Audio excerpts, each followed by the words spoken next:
After an open week like the Longhorns, we are back on the saddle. After the Guns have cooled off, find out how we're feeling about the NFL's previous high-flying events. Meanwhile, what is the deal in B-more? Can the Ravens get on track without Lamar, or is trouble looming nevermore? Tons to talk about, so let's get into some 3D. If we keeping a buck right now, we ass. Good morning, good afternoon, good night, to whatever time that you may be watching. Welcome back to another episode of 3D, my Daily Dollar fam. And I just gotta say, what's happening? What's good? I said, what's happening? What's good? What's happening? What's good? I say, what's happening? What's good? And what's going on, man? Welcome back to another episode of 3D. I appreciate y'all for coming back with me on yet another episode. I am your host. You already know who it is. You know what the deal is. I am Will, DollaBill Bush, and I am so glad to bring y'all another episode. I am feeling real festive today. I'm feeling real festive because the Guns were blazing in the NFC East like it was the Wild Wild West. I'm talking real blazing as the New York Giants, they went ahead and beat the then undefeated Chargers. They took care of business as Jackson Dart, the rookie, with his first start, took over for Russell Wilson. He just might be washed. Tell Sierra it just might be that time to come on home. It just might be father time, because father time has caught up to Russell Wilson, and Jackson Dart just might be him as he led the then winless New York Giants over to a first win of the season, 2 touchdowns for him in that victory, as he might have saved Brian Daboll's job for yet another week. But for these NFL fans, they have been calling for this man's job for quite some time, or team ownership, because all they can do is remember the time that they had the pleasure of seeing their team watch the Super Bowl. Yes, it used to be my team too, but I can't go season by season, breaking my heart every single year. I can't do it. I can't do it. So like I said, I am grandfathered in. To all of my people that know, if you know, you know. And those that don't, you will know. But for the Cowboys fans, all they can do is still just remember the time of all those Super Bowls that they don't have no more. That's not relevant anymore. As for the fans on Sunday Night Football, I'm pretty sure they were a little less than thrilled for the outcome of that game, as Micah Parsons, with his revenge game against his former team, he's back in Big D. He's in the visitors' locker room. This is foreign territory for Micah Parsons, so you know he's gonna hunt, right? Not necessarily. The game ended in a less than spectacular shootout central 40-40 tie in overtime. Yeah, it was, and the Packers, they almost blew it. This was a game that how the odds makers and how all the so-called analysts were saying that this was going to be a blowout in the Packers' direction completely. They were going to annihilate the Dallas Cowboys in handsome fashion, because this is the place that Jordan Love always ruled. He has never lost to Big D. They are always undefeated in Jerry World. There was no CeeDee Lamb. There was no Avengers, or so we all thought, because Dak Prescott might just be finding the rhythm with George Pickens. We know what that connection is with Jake Ferguson, as he's been there for quite some time, and finding other guys to get involved. Flintroy, number 19 for the Cowboys, he was getting involved. He was getting his name called. Kevontae Turpin a little bit more involved. Great catch by Jalen Tolbert on the sideline in overtime to put that game in field goal range for the Dallas Cowboys to go ahead in that game that would eventually end in an unthrilling, unpleasurable, if you will, tie for the Dallas Cowboys. Now, I know this game for fans probably left a lot of questions still looming over there in Big D, but in Baltimore, they might have big problems, as the team just dropped to 1-3 over this past game as the Kansas City Chiefs. You know, they just might be back. They are now 2-2 after dropping Baltimore and the Ravens over 2-1-3. Lamar Jackson went down in this game, hurt hamstring. Timetable is day to day, game to game, week to week. You know how those hamstrings are, but with the running and mobility that Lamar Jackson has, we will see if this hamstring injury becomes a plague for his athleticism for this season, or if it was just a one-off and he's just fine. Now for the Ravens, they just might not be fine because they are struggling. Defense is not what we are used to seeing over there in Baltimore. We're used to seeing Ray Lewis, the Ed Reed, the Terrell Suggs, you know, the heavy hitters, the defense that's going to stop the run. They're going to stop the pass. They're going to hit you in the mouth. And we have just not been seeing that lately. Now, I know they're dealing with a lot of injuries. Matabuke, the defensive tackle, Pro Bowler, All-Pro, he's possibly out for the season. They've been dealing with injuries here and there. Nagy and Kyle Hamilton. Wiggins, the corner, just went out on Sunday. Roquan Smith went out on Sunday. Ronnie Stanley, the left tackle, went out on Sunday. So a lot of injuries going on, but this is the NFL season. It's got to be next man up, and it's got to be something that's got to shake for the Baltimore Ravens because they have not been shaken. But with the next four looking like this for Baltimore, they've got 3 straight at home versus very favorable opponents.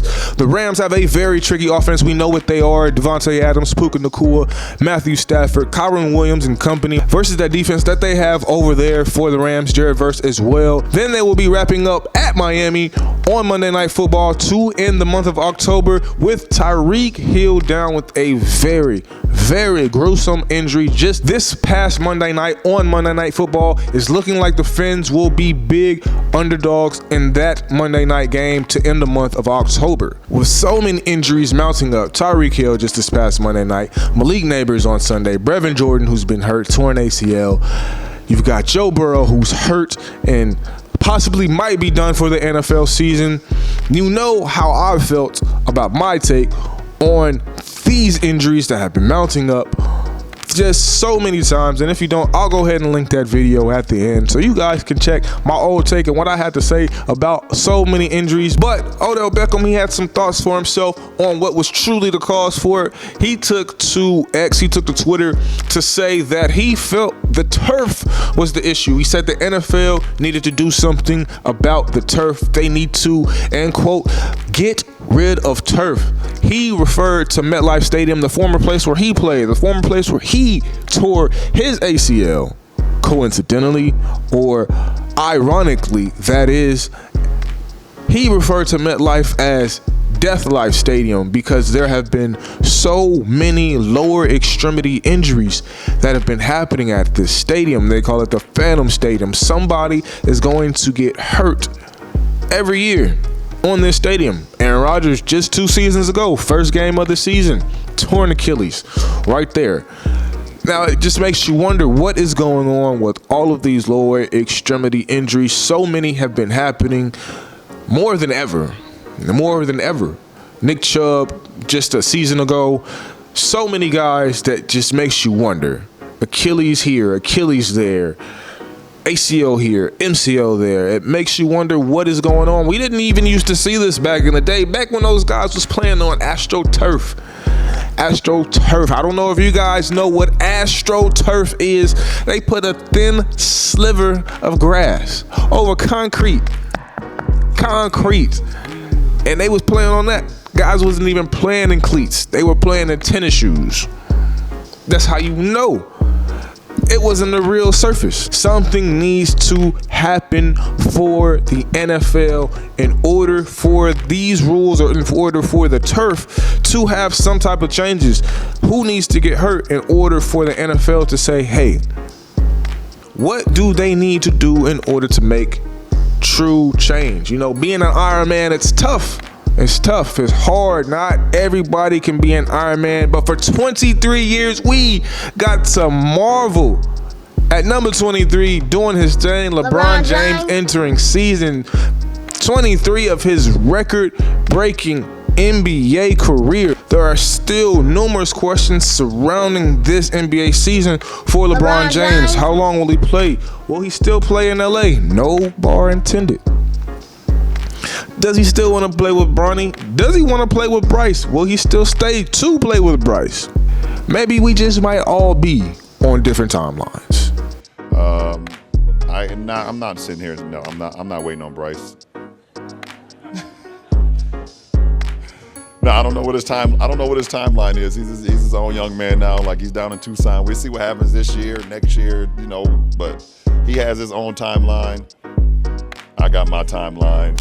Who knows when LeBron James might retire from the league? All we know is we have to appreciate what we are seeing for as long as we have been able to see it. There has been nothing like it, and that is why he is my GOAT. I don't know about all of you Michael Jordan people. All of you Michael Jordan people. I don't want to offend you now. I'm just saying, that's my GOAT. That's my GOAT. Yeah, I got Mike. I got Bron. I got Bron. Some say Kobe. That's cool with me too. All I know is what we've been able to witness, what we've been able to lay eyes on, true eyes on. It's been nothing less than special. Whether this timeline or that timeline, catch 3D on any timeline because y'all have been so great. Stick out for more. Stay tuned for more because we gon' keep it rolling. We gon' keep it rolling. So don't forget to like and subscribe. Please don't forget to like and subscribe. Drop a comment below, man, what y'all think about what's been going on in the NFL just these past 4 weeks. What y'all think has been going on in the NBA season? Who is gonna win the Super Bowl? Who's gonna make it to the playoffs? Y'all come have a convo with me below, and we will be back next week. I'll see y'all again next time. Peace.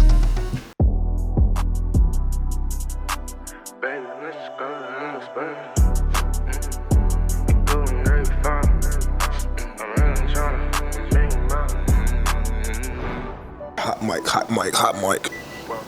Okay. Hey. All right. Okay. All right. I said okay. You hopped up in there, baby, let's just go to outer space. And hey, let's do it. Okay. Let's get into it. Okay. Annihilate the bring my knee with all hopefully. That's right. Okay, it's now we outside. From them silver spoons, but I still sweep you off your feet, don't need a broom. Get it poppin' on the couch, we switching lanes. I heard you was a scholar, let me just don't test your brain. She call me Big O Dollar, yeah, I think she'll be my main. She my little soldier, so Lil Roger go insane. What girl is make a tame? Get it poppin', get the bread. Just stack it like bum beds. The boy, they don't compare. I'm way too far ahead, that's why they taste on red. And if we ever end, it's more than tissue shit. You hopped up in that race. Baby, let's just go to outer space. You cool and girl, you fine. I'm really tryna just make you mine. We hopped up in that race. Baby, let's just go to outer space. We cool and girl, you fine. I'm really tryna just make you mine. Yeah, spin about you, your baby, right on time. Do just about anything for my dime. And if I break your heart, forget I'm gone. Guess I have to think and do the time. Hunt up in the rain. Hey, let's just go to outer space. You're going, hey, so, I'm really tryna.